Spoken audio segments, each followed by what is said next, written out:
Seja muito bem-vindo. Esse é o 5º vídeo da série de leitura do livro Pastoreando o Coração da Criança, do Ted Tripp. E a gente vai agora para o 4º capítulo, chamado Você está no comando. Esse capítulo vai falar muito sobre autoridade, o que é ser autoridade, qual o papel da autoridade. Então, vamos lá. Os garotos estavam no depósito, trabalhando no carrinho de rolimã. Nossa filha saiu a fim de chamá-los para virem jantar. Vocês dois têm de entrar, se lavar e ficar prontos para o jantar. Agora mesmo, ela anunciou autoritariamente. Os meninos estão vindo? Minha esposa perguntou, quando minha filha voltou para casa sozinha. Eu os chamei, disse ela, com um olhar que atraía. Por que os garotos não tinham vindo? Por que foi sua irmã quem os chamou e eles não obedeceriam sob a sua autoridade? Ela voltou ao depósito com a mesma mensagem e acrescentou 2 palavras poderosas. Mamãe disse. Nossa filha não tinha autoridade para mandar os garotos para dentro de casa. Porém, na segunda vez, quando ela chamou os garotos, chamou-os como agente de sua mãe. Então, eles sabiam que estava na hora de vir. Confusão e autoridade. A nossa cultura não gosta de autoridade.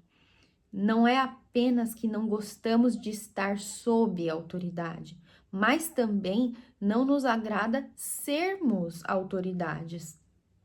O nosso desconforto ante a autoridade exercida no lar é uma das situações onde isso é observado mais claramente. Precisamos de uma compreensão bíblica a respeito de autoridade. Dúvidas nos invadem. Qual é a natureza da autoridade do pai ou da mãe sobre seu filho? Ela é absoluta ou relativa? A autoridade é investida sobre o pai ou a mãe em virtude da diferença de tamanho entre os pais e os filhos? Fomos investidos de controle por sermos mais inteligentes e mais experientes? Deus nos chamou a orientá-los porque não somos pecadores e eles são? Temos o direito de mandar nossos filhos fazerem qualquer coisa que queiramos que façam? Se não responder a perguntas como estas, você será imaturo e inseguro ao cumprir seu dever para com Deus e para com seus filhos. Se você está incerto a respeito da natureza e extensão da sua autoridade, seus filhos sofrerão grandemente. Eles jamais saberão o que esperar de você, visto que as regras estarão sempre mudando. Nunca aprenderão as normas e princípios da palavra de Deus, a única fonte de sabedoria. Os pais, em nossa cultura, com frequência improvisam por não entenderem a ordem bíblica de pastorear os filhos. Os objetivos da criação de filhos sempre são mais nobres do que o conforto e a conveniência imediatos. Quando os pais exigem obediência por sentirem-se sob pressão, a obediência dos filhos é reduzida a uma conveniência para o pai ou mãe. Os pais cristãos devem ter uma clara compreensão de uma sadia e santa criação de filhos, e estes devem ser treinados no sentido de saberem que Deus sempre os chama à obediência, chamado para estar no comando. Como pai ou mãe, você possui autoridade, porque Deus o chama para ser autoridade sobre a vida de seu filho. Você tem autoridade para agir em nome de Deus. Como um pai ou uma mãe, você não exerce comando sob sua jurisdição, mas sob a de Deus. Você atua sob o comando dele. Você cumpre um dever que lhe foi dado por ele. Você não pode tentar moldar as vidas de seus filhos como lhe agrada, e sim como agrada a Deus. Tudo que você faz em sua tarefa como pai ou mãe deve ser feito deste ponto de vista. Você deve empreender toda a sua instrução, seu cuidado e cultivo, sua correção e disciplina, porque Deus o chamou para esta finalidade. Você age com a convicção de que ele o encarregou para agir em seu lugar. Em Gênesis 18:19, Deus diz, abre aspas, porque eu o escolhi, falando para Abraão, para que ordene a seus filhos e a sua casa depois dele, a fim de que guardem o caminho do Senhor e pratiquem a justiça e o juízo. Abraão está sob a lista de afazeres de Deus, está realizando uma tarefa da agenda de Deus que o chamou para essa tarefa. Ele não é freelancer, não escreve a sua própria descrição de funções. Deus define a tarefa. Abraão age em lugar de Deus. Deuteronômio 6 acentua essa visão de responsabilidade do pai e da mãe. No versículo 2, Deus diz que seu objetivo é que Israel, seus filhos e netos, temam ao Senhor, guardando os seus decretos. As pessoas, através de quem são passados os decretos de Deus, são o pai e a mãe, a quem Deus chama para treinar seus filhos, ao sentarem-se em casa, ao caminharem na estrada, ao deitarem-se, ao levantarem-se. Deus tem um objetivo. Ele deseja que uma geração siga outra nos caminhos dele. Deus cumpre este objetivo através de agentes, ou seja, da instrução dos pais aos filhos. Efésios 6:4 ordena aos pais a conduzir os filhos no treinamento e na instrução do Senhor. Isso não é simplesmente uma ordem para treinar e instruir. É uma ordem para oferecer o treinamento e a instrução do Senhor a fim de funcionar em lugar de Deus. Entender este simples princípio capacita-o a pensar claramente sobre a sua tarefa. Se você é o agente de Deus nesta tarefa de fornecer o treinamento essencial e a instrução no Senhor, então você também é uma pessoa sob autoridade.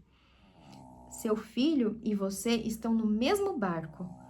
Vocês dois estão debaixo da autoridade de Deus. Vocês têm papéis diferentes, mas o mestre é o mesmo. Se permitir a ira pecaminosa enlamear o processo de correção, você está errado. Precisa pedir perdão. Seu direito de disciplinar seus filhos está ligado ao que Deus o chamou a executar, não à sua própria agenda. Você também é chamado à obediência. Você não se aproxima de seu filho através de exigências para os seus próprios fins, tendo o propósito de que ele se subjugue a você e obedeça. Não! Você vem com as correções de disciplina que são o caminho da vida, como diz lá em Provérbios 6:23. Você, em lugar de Deus, leva seu filho a obedecer, porque antes Deus já o comissionou à obediência. Você não está forçando a submeter-se a você somente por detestar a insolência. Não está com raiva dele. Você, tanto quanto ele, está sob a lei e autoridade divina. Deus o chamou a uma tarefa da qual você não pode fugir. Portanto, está atuando sob a lei de Deus. Está exigindo obediência porque Deus diz que tem que fazê-lo. Confiança para agir. Neste ponto, há uma tremenda liberdade para os pais. Quando dirige, corrige ou disciplina, você não está agindo por sua própria vontade, está agindo em lugar de Deus. Não tem de pensar se é correto assumir o comando. Você, com certeza, não necessita da permissão do seu filho. Deus lhe deu um dever para cumprir. Por isso, o endosso de seu filho não é necessário. Mandato para agir. Entender que você é o agente de Deus, como pai ou mãe, diz respeito não apenas ao direito de agir. Esse agenciar fornece também o mandato para agir. Não há escolha. Você tem de governar seus filhos. Você está agindo em obediência a Deus. Esse é seu dever. Para ilustrar, no estado da Pensilvânia, onde moro, a lei requer que as escolas denunciem qualquer caso de suspeita de abuso ou excesso de disciplina contra uma criança. Esta lei não prevê simplesmente o direito de relatar o abuso.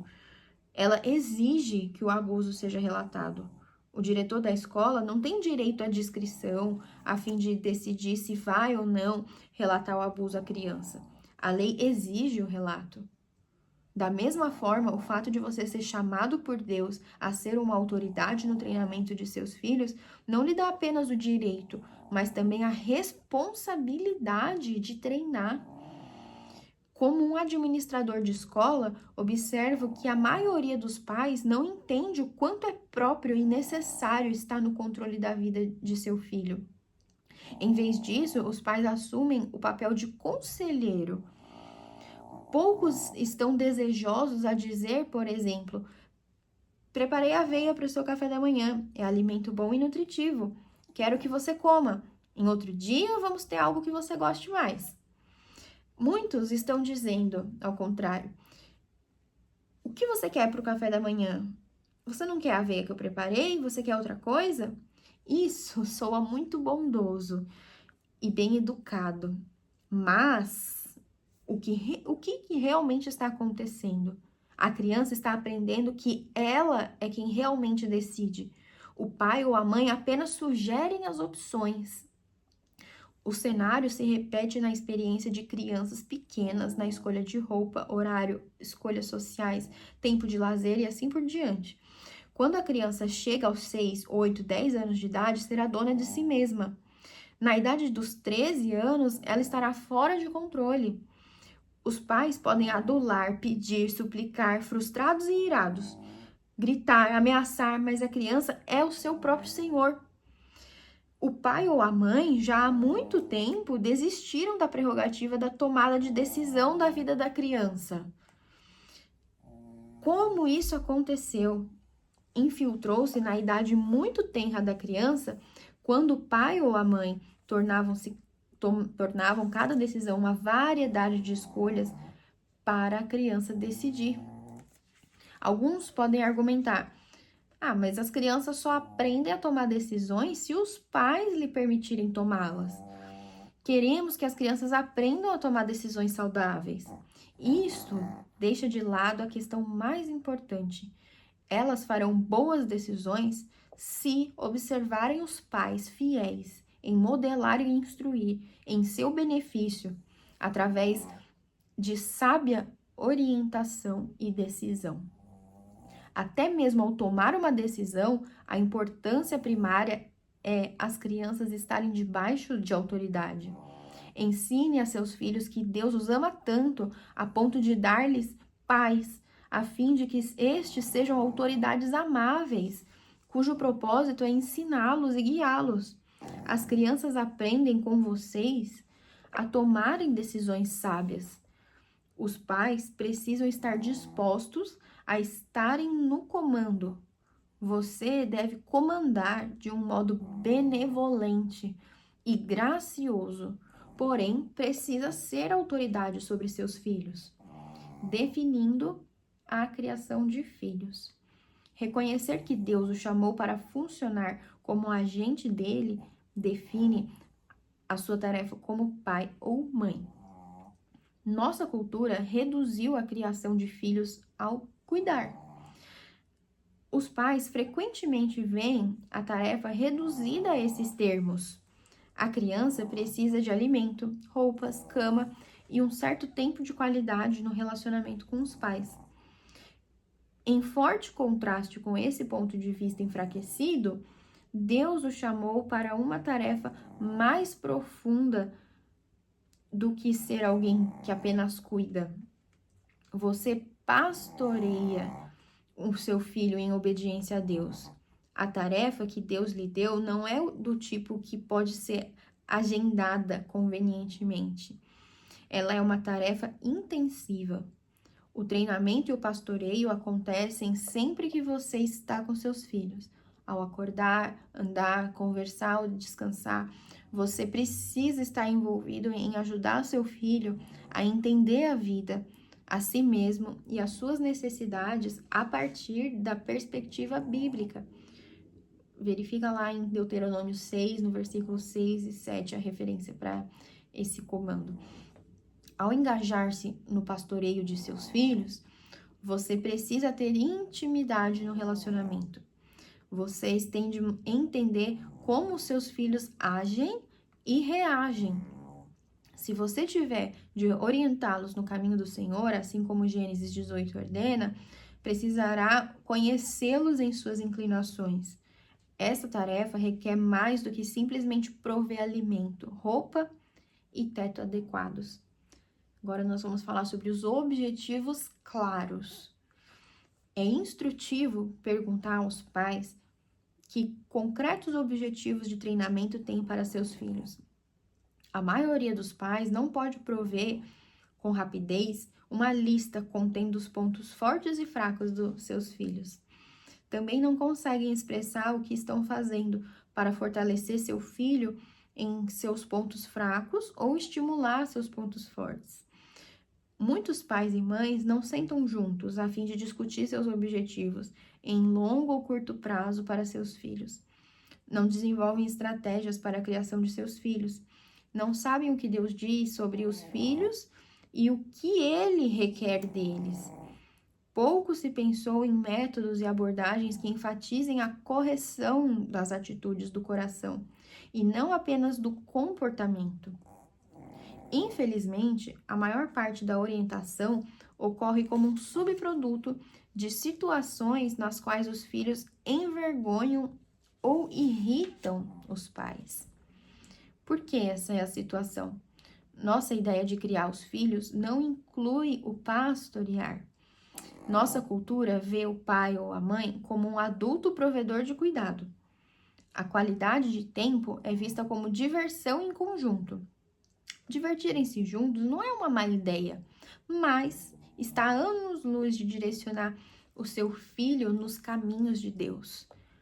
Ao contrário disto, Gênesis 18 convoca os pais a direcionarem seus filhos em guardar o caminho do Senhor, praticando o que é certo e justo. Ser um pai ou uma mãe significa trabalhar para Deus, orientando os filhos em direção a Ele. Os pais têm essa responsabilidade. O exercício desta função envolve conhecer os filhos e ajudá-los a entender o padrão de Deus para o comportamento deles. Significa ensiná-los que são pecadores por natureza. Inclui apontar-lhes a misericórdia e a graça de Deus, demonstradas na vida e morte de Cristo em favor dos pecadores. E aí entra uma parte muito importante, que é a humildade na tarefa. É uma tarefa tão importante quanto essa.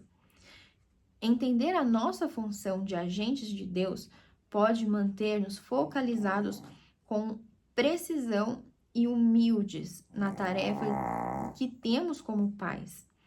Saber que corrigimos nossos filhos em obediência à ordem de Deus nos torna sóbrios. Você se põe diante dele como agente de Deus para mostrar-lhe o pecado cometido por ele. Tal como um embaixador é consciente de atuar em nome de seu país que o enviou, assim, o pai e a mãe precisam ser conscientes de que são representantes de Deus para a criança. Não conheço outra conscientização que torne um pai ou uma mãe mais sóbrio e humilde. Em muitas ocasiões, tive de pedir perdão a meus filhos por minha ira ou reação pecaminosa. Tive de dizer: filho, pequei contra você.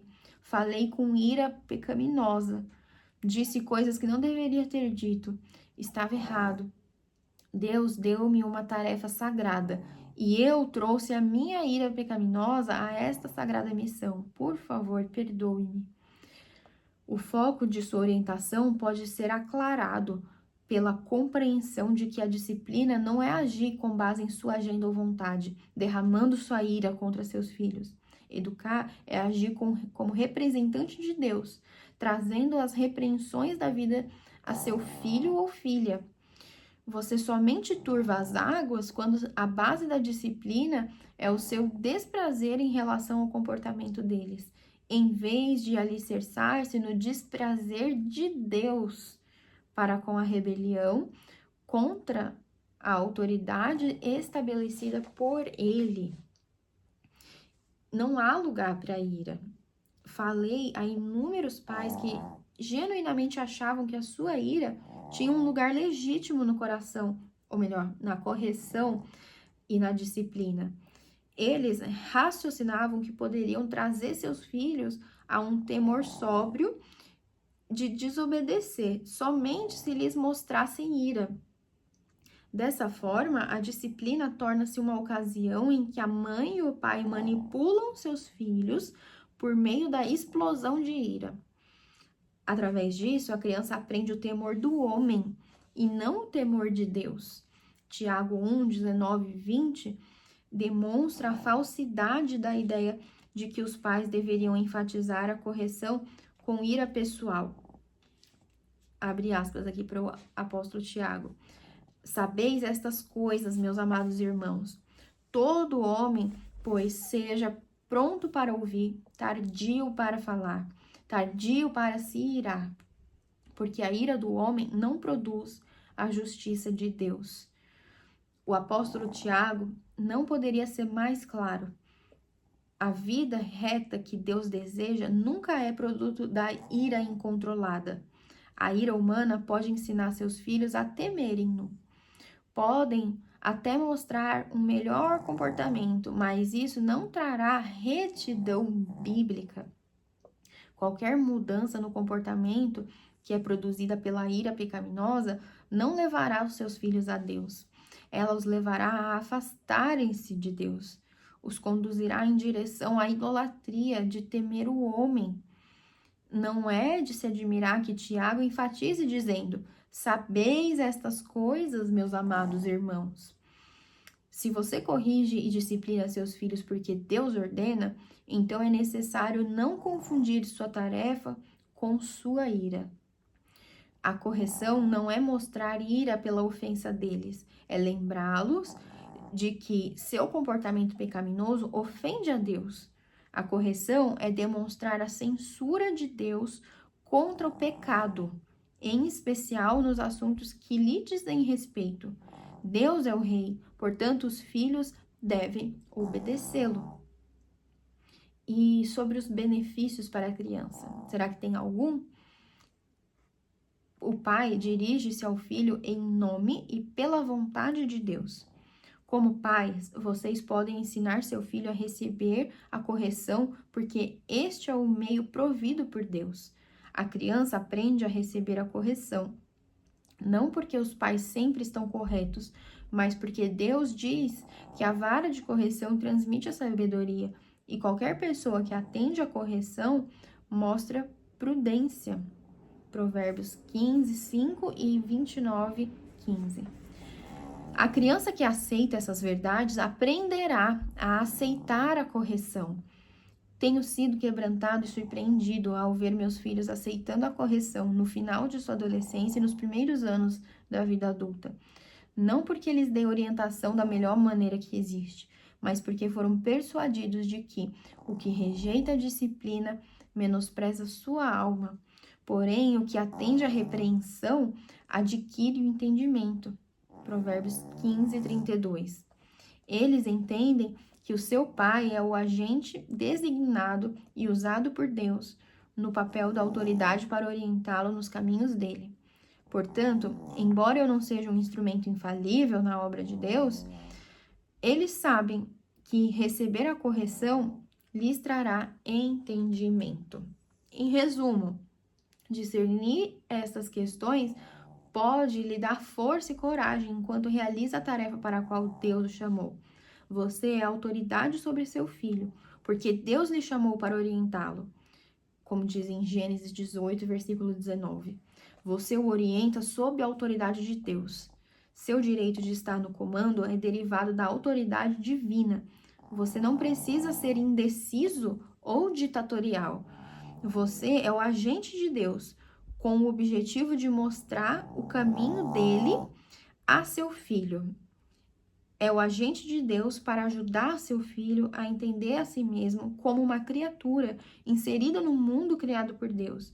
É o agente de Deus para mostrar que o seu filho necessita de graça e do perdão divinos.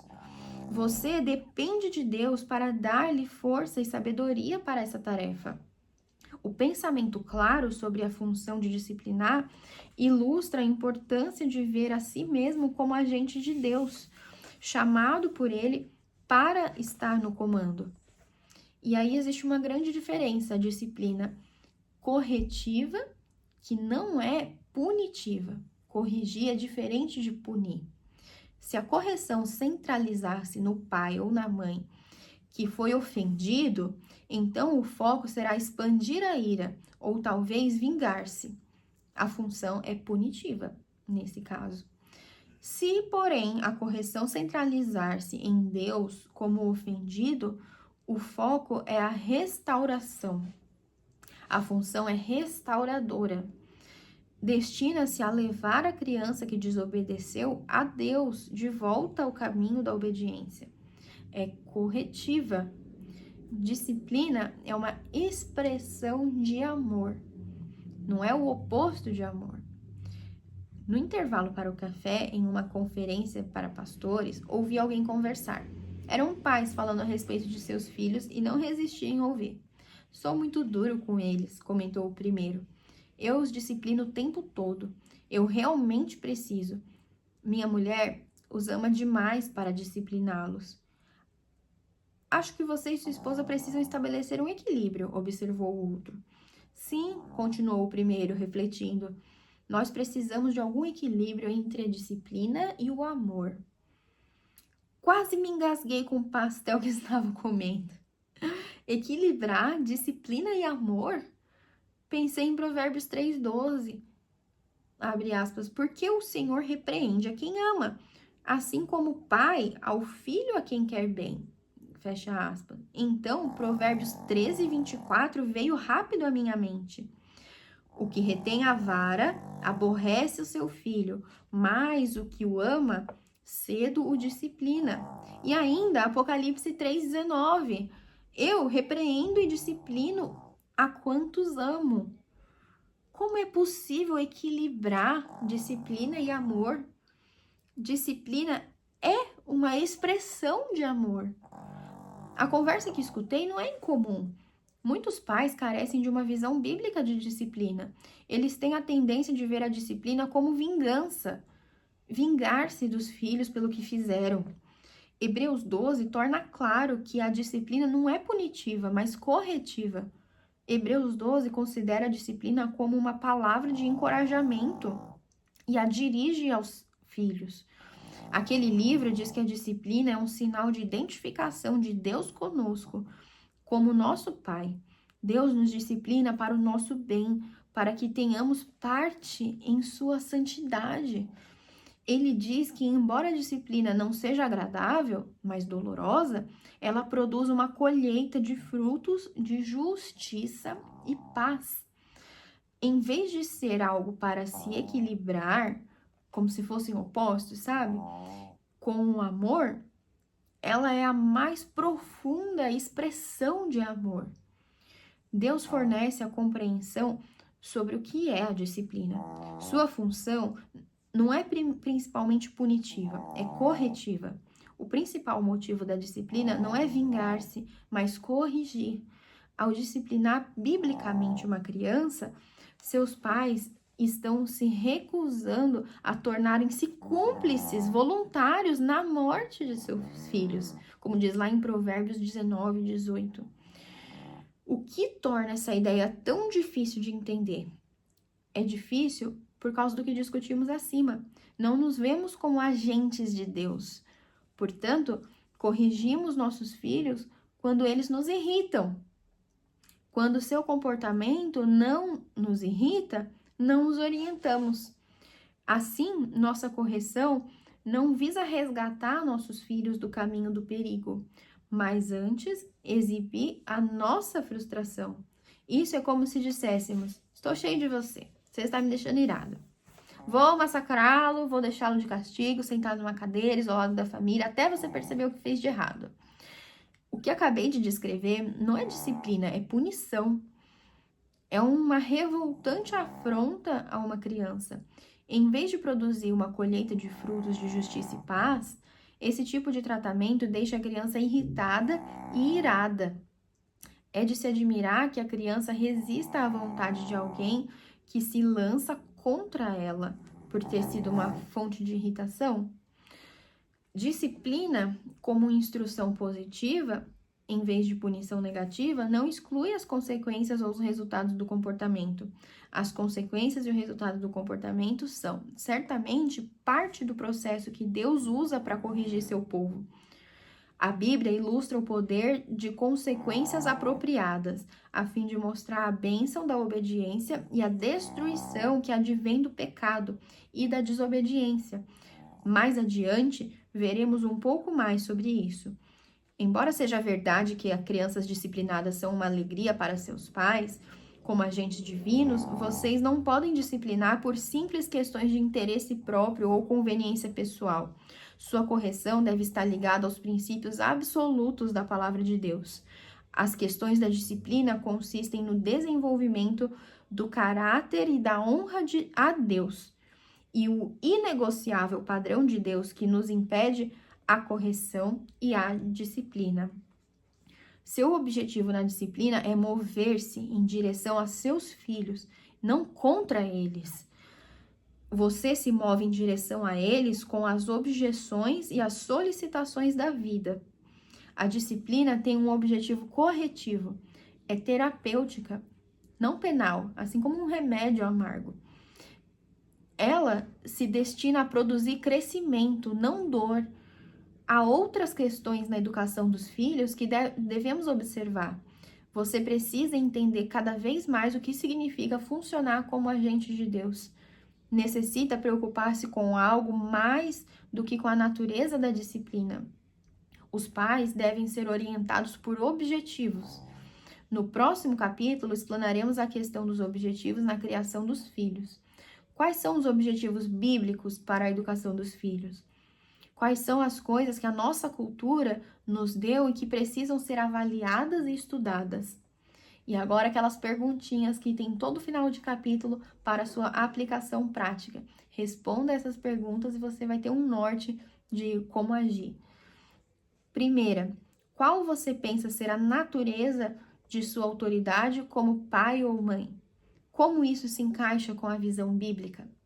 Segunda, com que frequência a correção que você exerce em seus filhos acaba em uma competição interpessoal, em vez de destacar a autoridade de Deus sobre seus filhos? Terceira, que coisas você pode fazer para manter sua disciplina focalizada em trazer seus filhos aos caminhos da vida? Quarta, como você apresenta sua autoridade aos seus filhos? Você se vê, às vezes, dizendo coisas como: eu sou seu pai ou sua mãe, enquanto você viver aqui, vai ter que me ouvir? Quinto, como você descreveria sua tarefa de disciplinar como agente de Deus? Como o ver-se como agente de Deus mudará a sua maneira de disciplinar? Sexta, você gostaria de gastar algum tempo e analisar o seguinte com relação à educação de seus filhos? Objetivos de treinamento, listas de pontos fracos e fortes, objetivos em curto e longo prazo, estratégias para a criação de filhos? Com essas perguntas, nós encerramos o 4º capítulo e eu te espero no 5º capítulo, chamado Examinando Seus Propósitos. Eu me despeço com esse ser aqui que estava roncando o vídeo todo, porque estava dormindo, porque estava no meu colo, porque estava com frio. Dá boa noite pro pessoal, Bruce. Boa noite, fiquem com Deus, Deus abençoe.